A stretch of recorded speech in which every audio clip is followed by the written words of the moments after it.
Thank you everyone for being here. I'm Beverly Parsons. I'm on the KEC board. It's a great pleasure for me to be able to introduce Ed Frodel to you. I first met Ed at one of the first meetings of KEC in 2018. That was 8 years ago. And at that time, quite a while ago, wasn't it? I recall learning that Ed was a founder of a school in Paulsville that specialized in experiential learning. And that was an area that I'd been involved in with many years, so I was very interested in that. However, I never saw Ed again until a couple of years ago when he came to a KEC Presents event here at Village Green. And at that time, I learned that he was a friend of Bert Jackson's, a mutual friend. So it was an interesting connection, you know, to have these times that we've over an extended period of time. But then the most interesting thing was, last fall, I ran into Ed again, this time in the waiting room of the acupuncturist, who actually happens to be sitting here, when I discovered that we both went to the same person. And at that time, I thought, what an interesting connection. And Ed told me this Persian proverb, little by little we become. And I thought that phrase was very interesting. And then a few months later, my husband came home from the acupuncturist and told me about the great guy he had met in the waiting room on the ferry. The guy was an artist, and they decided they had to meet up for coffee sometime and get better acquainted. Well, so I said, well, what was this guy's name? He pulled out Ed's business card out of his pocket. I thought, well, how do you like that? One more connection. So we all got together with another friend too of Ed's, Andy Russell, who's also here. And I learned more about Ed's background and particularly the link between his artistic expression, spiritual resonance, and the natural environment. And so it's my pleasure today to build this new connection between Ed and all of you and to learn more about Ed's orientation to the learning that can go on as we connect the things such as artistic expression, spiritual resonance, and nature. So with that, Ed, I turn it over to you.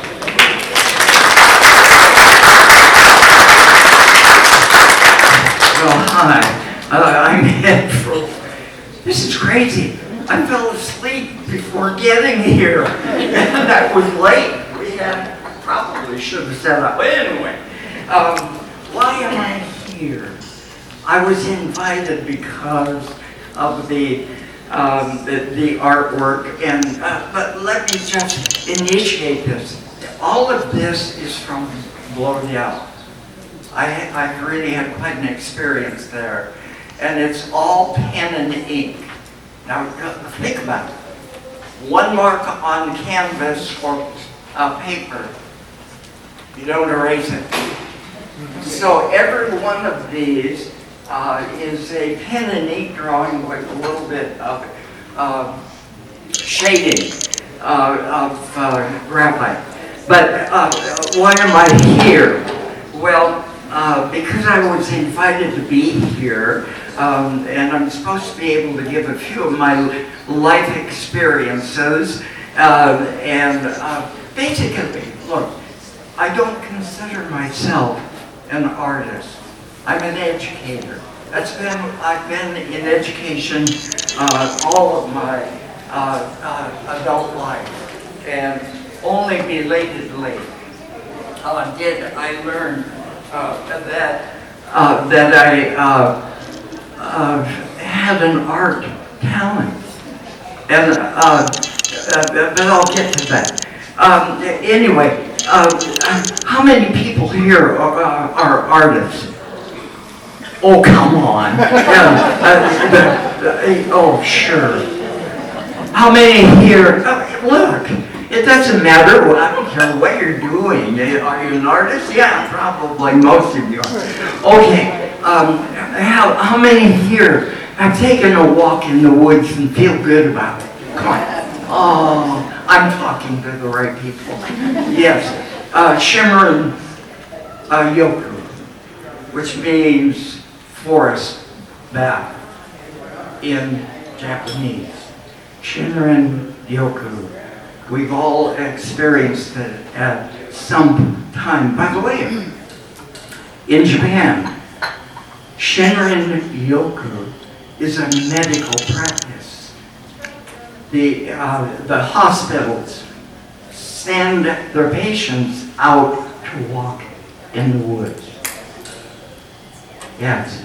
So anyway, I'm here secondarily as an artist. I'm here as an educator, but also I was asked to talk to you about what I consider to be the shift that is occurring out there in society. And I do believe, and probably all of you here feel it, there are unstable conditions out there worldwide. It isn't just here, it's worldwide. Scientists talk to us about a tipping point that is coming, and that we have a nature deficit disorder at work. And that's primarily because we've forgotten that basically we're stewards, we're custodians, we're caretakers of nature rather than exploiters of that nature. And that's our difficulty. We believe that nature is out there for us. Anyway, I believe this. We never left the Garden of Eden, folks. The Garden of Eden is right here. Every moment of the time. The mindful moment.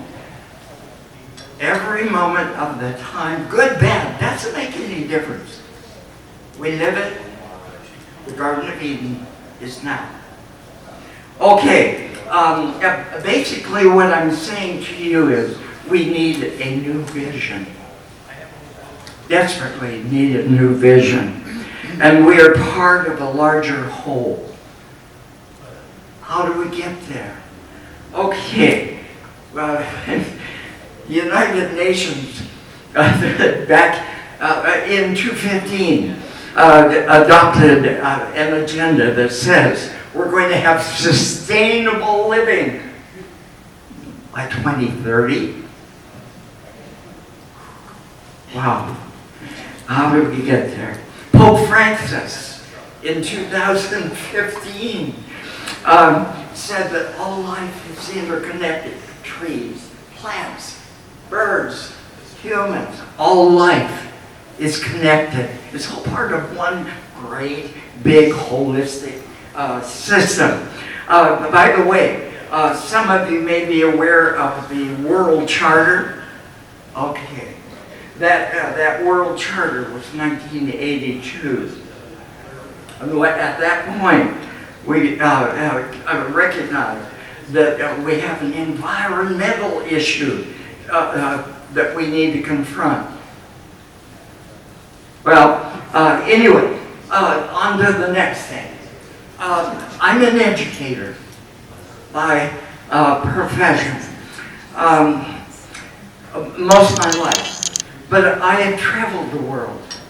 I have lived in Europe. I've lived in Asia. I've lived in the Middle East.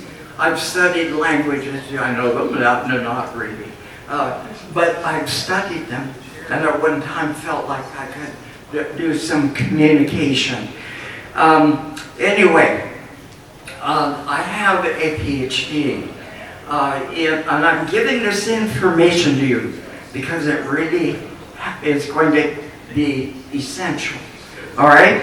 I have a PhD in East European Studies, Russian history. Yes, at one time I passed a Russian history exam or language exam, and I did my research. But anyway, in East European history and Russian history. Also, I have in Middle East history.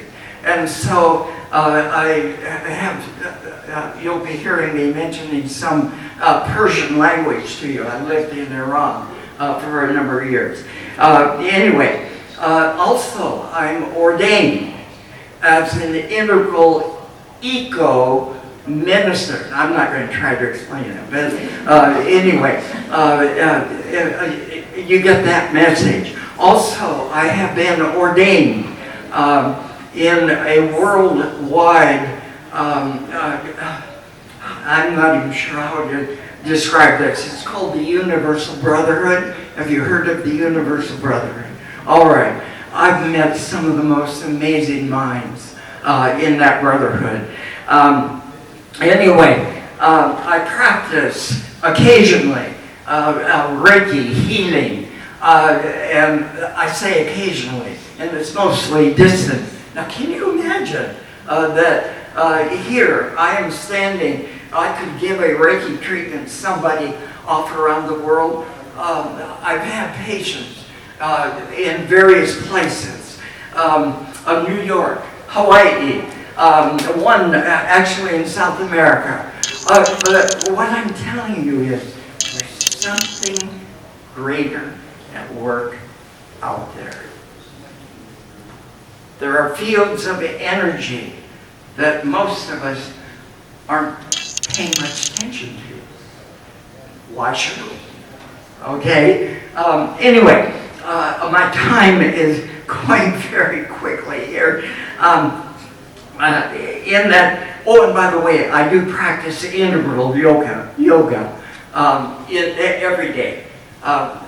We don't need to explain any of this stuff. Anyway, I through my college years and early college years, I was introduced to the Bhagavad Gita from the Upanishads, and it has been probably one of the most important readings for me throughout my whole life. The individualism, the responsibility of the person for their own life. That's a big one. But Pierre Teilhard de Chardin, Carl Jung, a psychiatrist, individuation, and what have you. Sri Aurobindo, if some of you are aware. But in the sciences, I've studied a lot of science. And before I get there, I want to mention, thank you, Gordon, for being here, co-founder of West Sound Academy. Anyway, I've been a student of quantum physics, cosmology. I've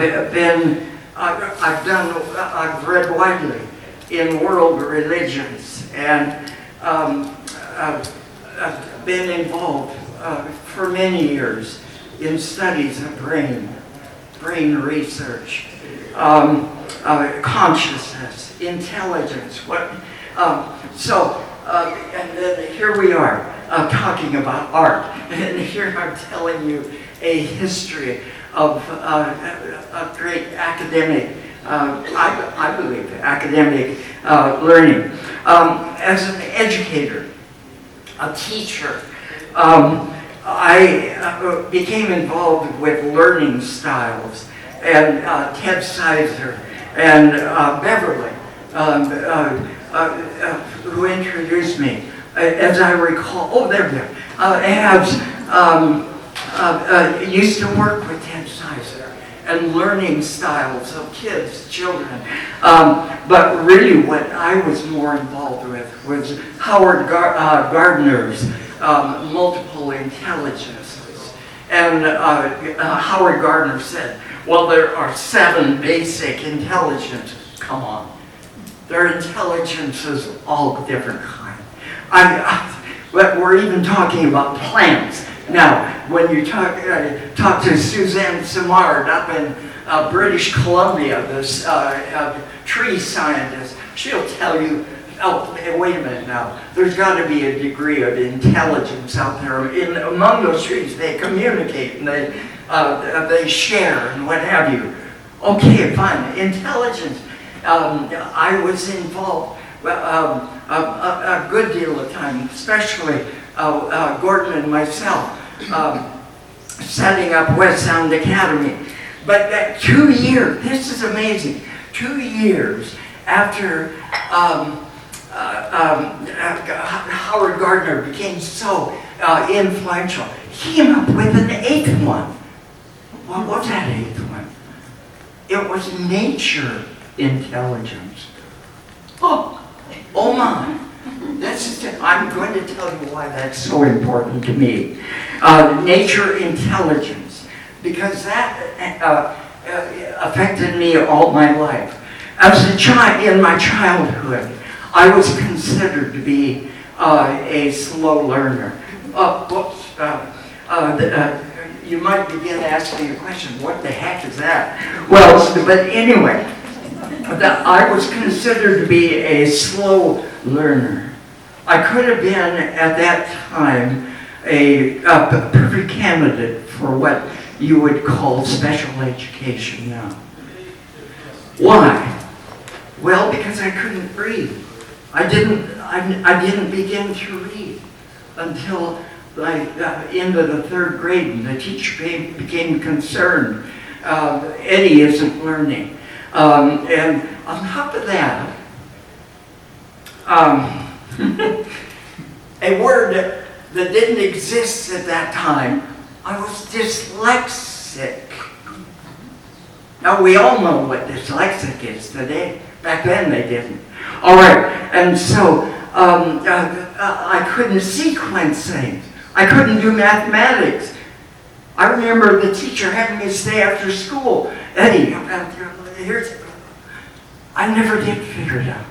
This followed me all through my elementary years. But what I'm really setting before you is that Eddie had an inferiority complex with the learning.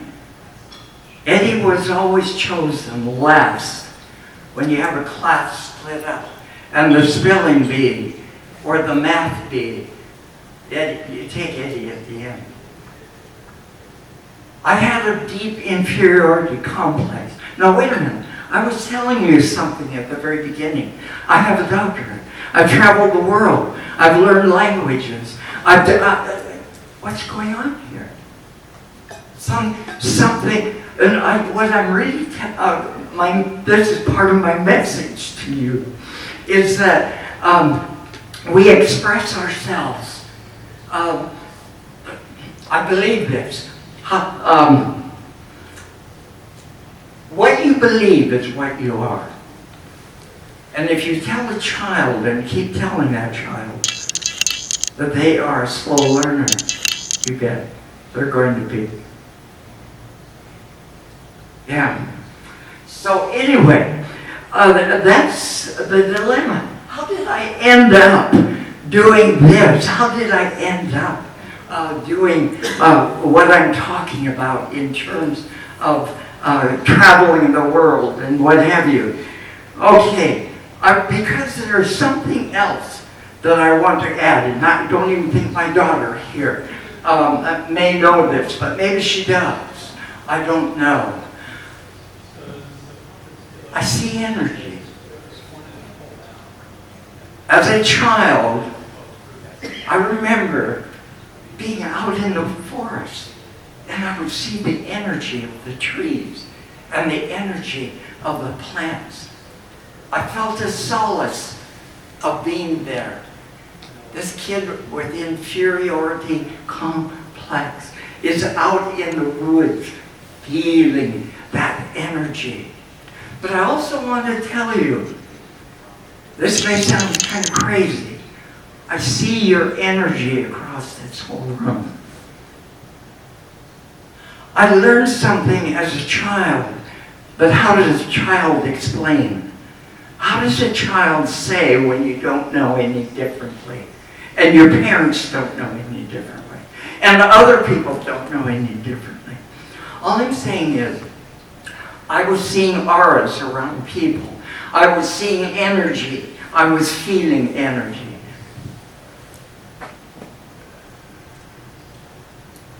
There we go. At Frodel, as I walk along, and I feel that energy. Okay, but let me tell you, there were some key experiences. What's the time? I don't even know. It doesn't matter? Oh, okay, just keep going in. Anyway,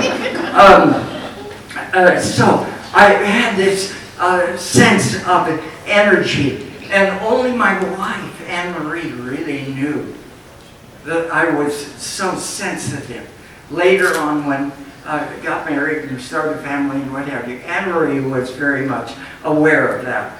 All right, so there are certain life events that I really feel I need to mention. The first one, I was in Hiroshima as a young man. Yes, I graduated from college, University of Washington. Not with any honors, but anyway, I traveled the world for up to 3 years. Here I am, a young fellow traveling the world. I'm at Bomb Center, Hiroshima, and I have beside me a crypt of charred remains. Back along the wall is the incinerated figure of a person burnt into that wall, reaching out like this. I was so devastated. I couldn't believe what I was seeing. Here I am at Bomb Center. All of a sudden, I had just had this huge flood, almost oppressive feeling of energy. I'm talking about the energies. I felt this huge influx of energy. I've even told people I've talked to, I was near crying. The pain. I had to leave. I left Bomb Center, got on a train. I didn't know where I was going. I ended up getting off the train. I didn't know where I was. It turned out to be Miyajima. What is Miyajima? It's a Shinto shrine. And there I sat for 2.5 hours in drenching rain, soaked, looking at the torii, that shaped figure, out in the water. And from there, I went to Kyoto. And could you do that? There's my drawing, years later, just the past few years, one of John Abronowski's pictures, and it reminded me of Kyoto. And I've had a person who lived not far from there. Yeah, that's Kyoto. Well, it looks like one of John's, but it is there that I began to study Zen, and it woke me up to the fact that I'm this energy. I feel that flow of energy, especially having it just surround me, overwhelming me. Okay, so that was the first. The second experience, key experience that I had, this one is a change of life experience. I went to Germany. Maybe we'll do that. Okay, I've done this one. I drew this one for Kailin Leming Li right here. And but anyway, Mashuk is a Persian name for dear one. Dear one. All right. I went to Germany and I learned to ski. Oh, that was fun. Learning to ski. up in the Tyrolean Alps into Austria and what have you. But anyway, so there I am. And then I came back to the United States. And let's do the next one. I met Anne Marie. And Anne Marie, I've never met since anyone who is both right-brained and left-brained. Some of you have, and some of you are. Oh yes, I guess I have. Both right-brained, left-brained. But anyway, Anne Marie lived it. Here's, when I first met Anne, I got to tell you this. When I first met Anne Marie, here's this classical pianist who was the pianist for the University of Washington Orchestra. She'd been elected to the treasurer of the ASUB and all this. Come on, Ed. I didn't really know what I now know that I can do. But I was taking some courses at the University of Washington, and I happened to meet Anne Marie. And over a period of time, there's another story involved in that. But anyway, we got married, and 5 days after the wedding, we're walking the streets of Tehran. Okay, here we are.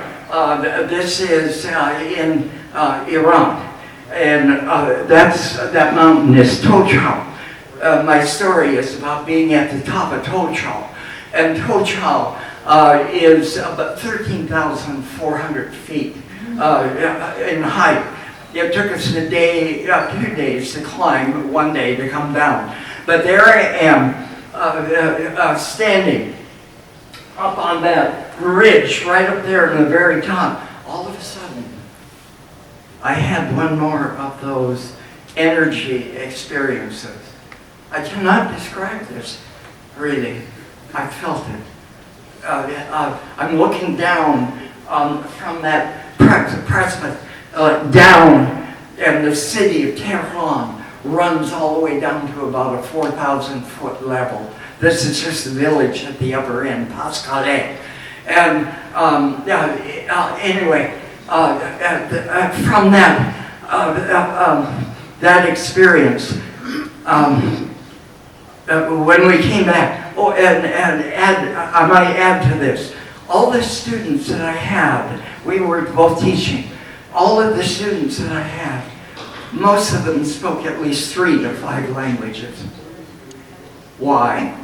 Their native language. They were required French, couldn't graduate from the school without being able to pass the French test. And all instruction is in English. All right, so here are these kids that I have, a classroom full of kids like you. I used to think of them as probably a hell of a lot smarter than me. I actually learned from those kids. Okay, I told Anne Marie, I got to go back to graduate school. Oh, Anne Marie's, anything I said, she would support. Yes, we need to do that. So I take it, I'm going to tell you, I'm not going to brag, I'm trying to humbly tell you the result here. I took the exam. Okay, and many of you have taken the graduate record exam, and you take it in certain areas. We got that graduate record exam back, and it placed me in the 99th percentile across the country. But we were stunned. Here's this kid who didn't think he could learn. And I think what I'm reaching out to is educators, really. It's too easy to place someone somewhere. And it becomes then a mold where they fit. Okay, here I receive this back. And I'm going to go beyond that, because this really does add. I got to the University of Colorado, and I'm studying, and I've passed all of the Russian history exams. Language exams. German was my second language at that point. And here I'm at the University of Colorado.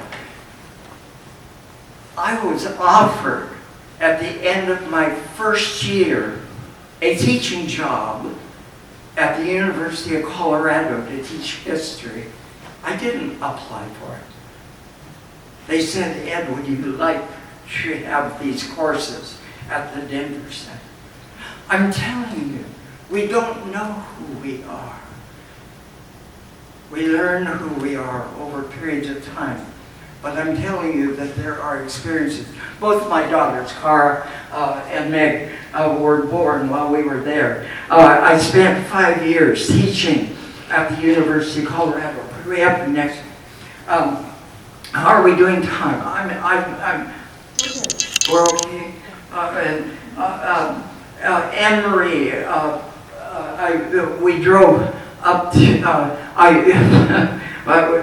While we were in Iran, by the way, that goes back to Iran.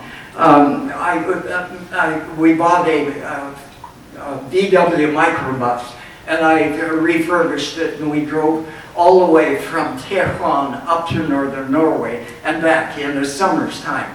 And this where Anne Marie's family came from in Nordkapa. Or not Nordkapa, Nordland in northern Norway. And so I drew this a few years ago. But anyway, let's go to the next one.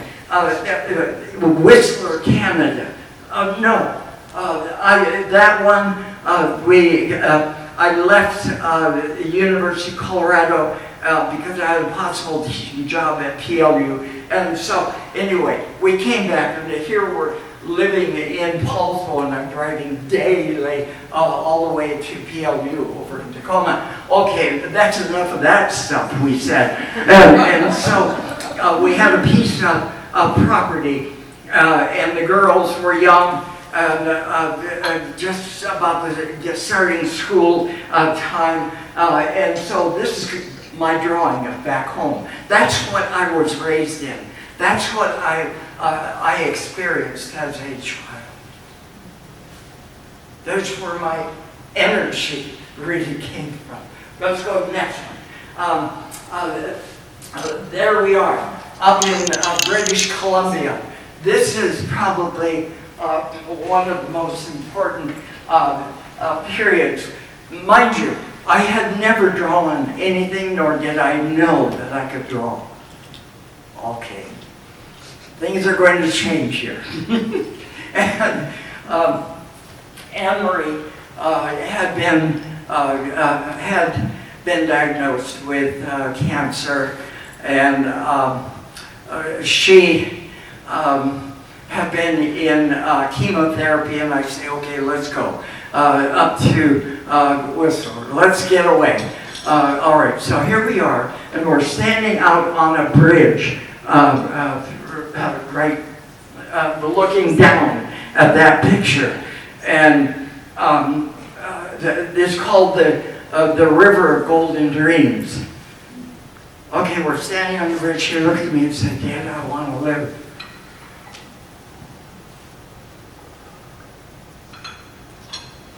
I was stunned. I was emotionally out of it. I said something that to this day, I don't know where it came from. I'll draw it for you. Where did that come from? I don't know. Here's Anne-Marie standing there. I'll draw it for you so you'll never forget it. We went back to Paulsville, and I took art lessons for 3 weeks, and I'm drawing, learning to draw. And I told the instructor, I want to draw this picture of the bridge over the River of Golden Dreams. She said, no, Ed, you don't have the experience to do that. I said, I'm doing it. I did. I spent maybe 3 weeks, 4 weeks. I don't know how long it was. I really don't. To draw. That's the very first picture I ever drew. And I look at that and I say, my God, where did that come from? Wait a minute here. Okay, so anyway, that experience. I'm going to skip these other experiences, except the very important one. It also changed my life. I went, or after Anne-Marie passed, I thank God for my daughters. I don't know if I would have done so well. But anyway, I went to Hawaii. We had a timeshare thing. So I met at this timeshare, and Angie, right here, and her mother came to visit me and stayed with me for 3 or 4 days. And Angie said to me, do you want to go to Molokai with me to meet my friend? Sure, all the days a week. There, 4 or 5 o'clock in the morning, take the ferry across to Molokai. There on the wharf is waiting this diminutive lady, and her name is Storyteller. Now, by the way, Angie had said to Storyteller, I'm bringing Ed with me. Okay, that's all. I'm bringing Ed with me. That's all that Storyteller knew. I get off, give her a big hug, and she begins telling me, Ed, we so enjoyed this as you were coming across the story of your life and all the things that you've been doing. I'm sorry that your wife has passed, etc., etc., etc. What? I didn't know this person from Adam. All right, I had a chance to spend a couple of hours with Storyteller. A couple of hours while Angie was off doing her own thing. Now, in that period of time, I wrote this down. I came away from Molokai with an understanding of my energy that I'd never known before, at a different dimension. She told me, Ed, you are going to walk in a different dimension from this time on. I felt that. I still do. I don't know if I do anything differently than you do, or I do. No. All I'm saying is, she said, you're going to walk in a different dimension. And that's the way it was. Let's go next. The thing that, by the way, that's a real picture. I mean, I drew it.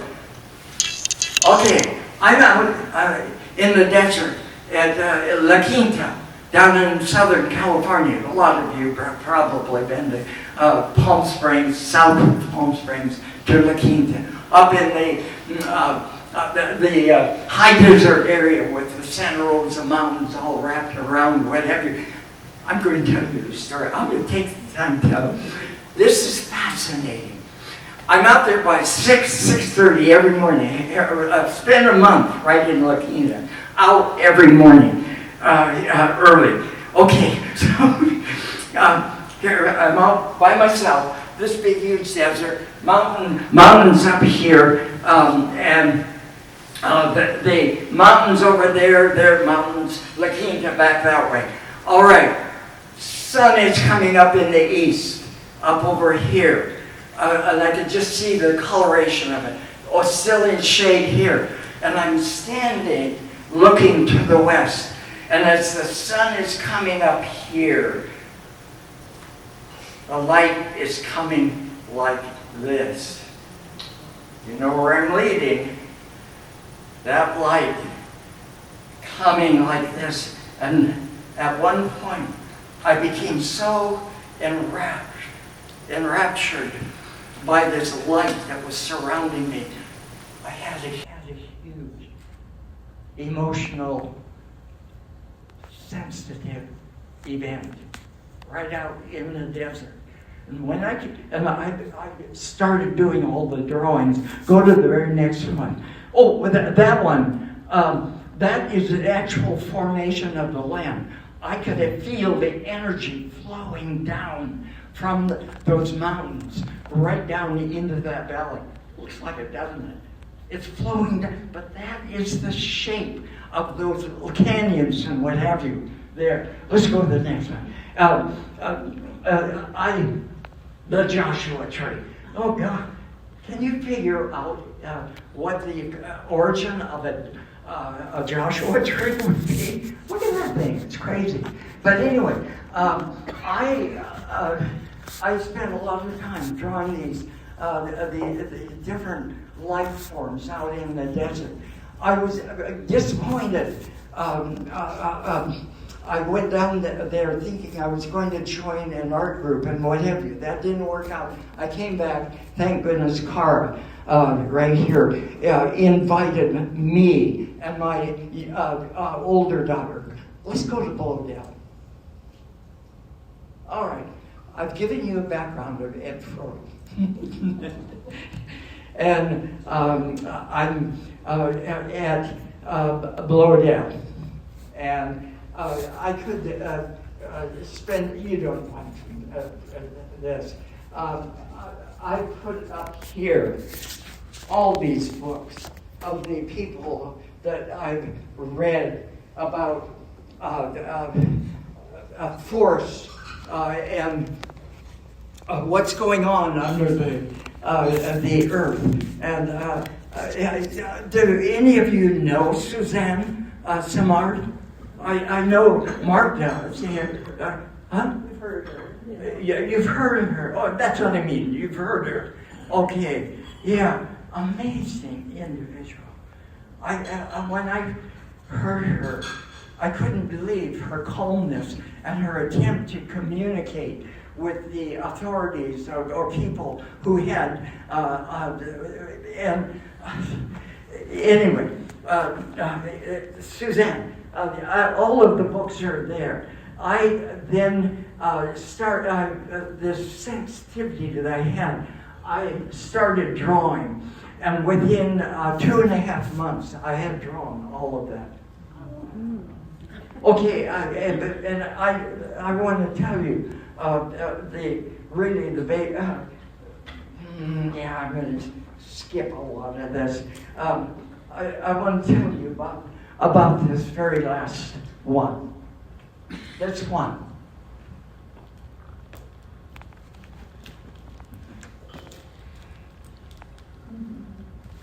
Okay.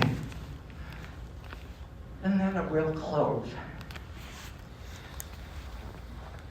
Thank you.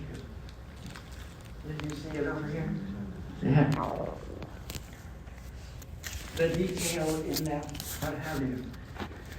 Okay, I'm out walking, and I'm not going to explain about all of these. I could. Each one of them is something special to itself. And, thank you. Anyway, let me tell you. I'm walking down around the base of this. Let's see, it's put here. So something else I see. All right. And this is at Frodel, the Japanese guest house. And below is a pond. And I've been walking through the moss garden, and I came across here, and I stopped and looked. Okay, what am I going to draw? Okay, and I come up here, and I stopped by that bench, and I look back. There is a young couple, and they're just true love. It was special. They were walking along. They were holding each other so tightly. It was special. And I said, oh God, here's love. So I continued up beyond this. And I went up around, and I oftentimes meditate up here on that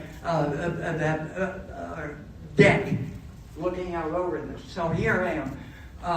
I went up and around, and I looked down. The young couple was about right here at that point, and they were walking still just, they were hugging one another. Okay, it became involved in a meditative state, and I'm sitting there, and I was feeling a little bit chilled. It's cold, but so there I am, and all of a sudden I feel this upwelling. I've never felt this but one time before. I was surrounded by an energy of warmth that it's so difficult to explain, but it just encased me. And I remember looking around, the whole forest must have felt that somehow or other. The energy was so strong. Okay, I sat there a while longer. Then I got up, started walking around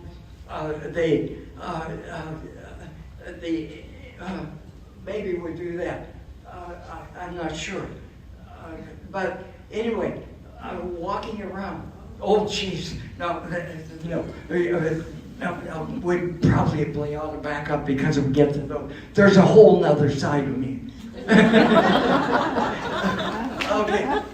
Anyway, so I walked out around the end of the deck and came around. There's this young couple sitting on the steps, cuddled up.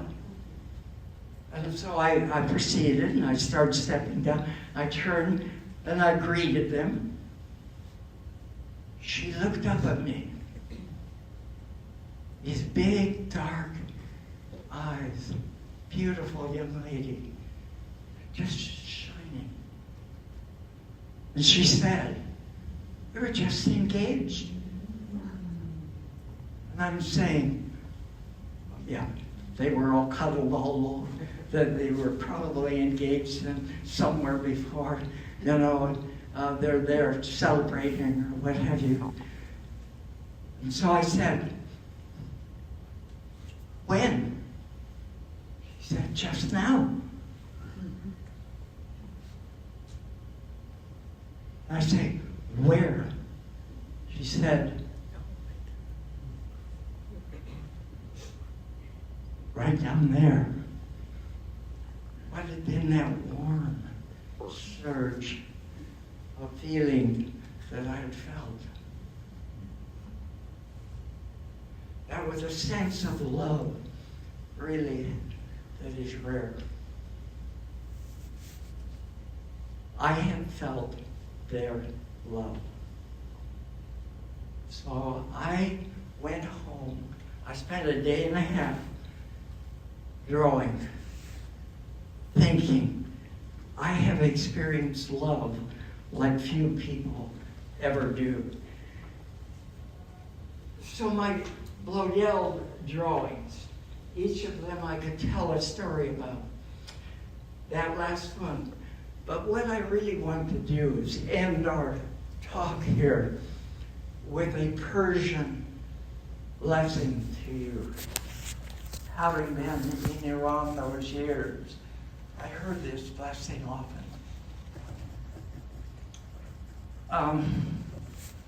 I'm going to say it in Persian to you. Miguyam Shema Khaste Nabashe. Okay. In English.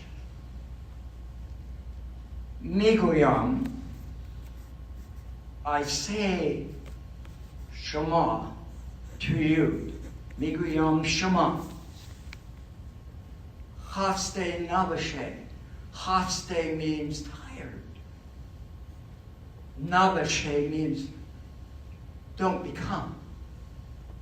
So if I were to translate that into English, I would be translating it thus. Haste Nabashe. Don't be tired. Okay, it's an idiom in Iran. What it really means is this. When I say, Migoyam Shema, what I say to you, Haste Nabashe, when I say that to you, I'm saying to you, rise above life's adversities. What a beautiful thing. I'm saying to you, Haste Nabashe. Thank you.